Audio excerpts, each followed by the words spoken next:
সকালে উঠে চায়ের প্রথম কাপটা পান করেন না এমন মানুষ কমই আছেন। আর চায়ের মধ্যে দুধ মিশিয়ে দুধ চা বানিয়ে তা খাওয়ার প্রবণতা তো অনেকেরই আছে।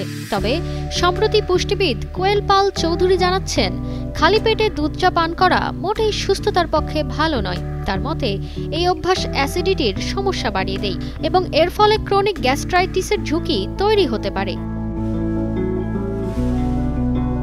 চা, বিশেষত লিকার বা রং চা, অ্যান্টিঅক্সিডেন্টের একটি অন্যতম উৎস।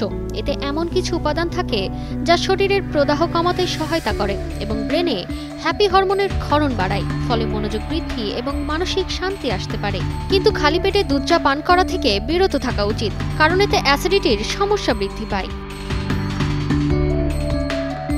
কোয়েল পাল চৌধুরী জানান, দুধ চায়ের তুলনায় রং চা অনেক বেশি স্বাস্থ্যকর। খালি পেটে রং চা পান করলে শরীরের উপর ক্ষতিকর প্রভাব পড়ার সম্ভাবনা কম থাকে।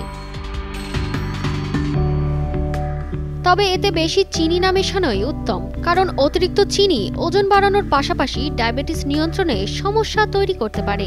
তবে খাবার খাওয়ার অন্তত 30 মিনিট পর 1 কাপ দুধ চা পান করা যাবে। এর ফলে গ্যাস্ট্রিকের সমস্যা কম হবে। সকাল সন্ধ্যায় দিনে 3 থেকে 4 কাপ রং চা পান করা যেতে পারে।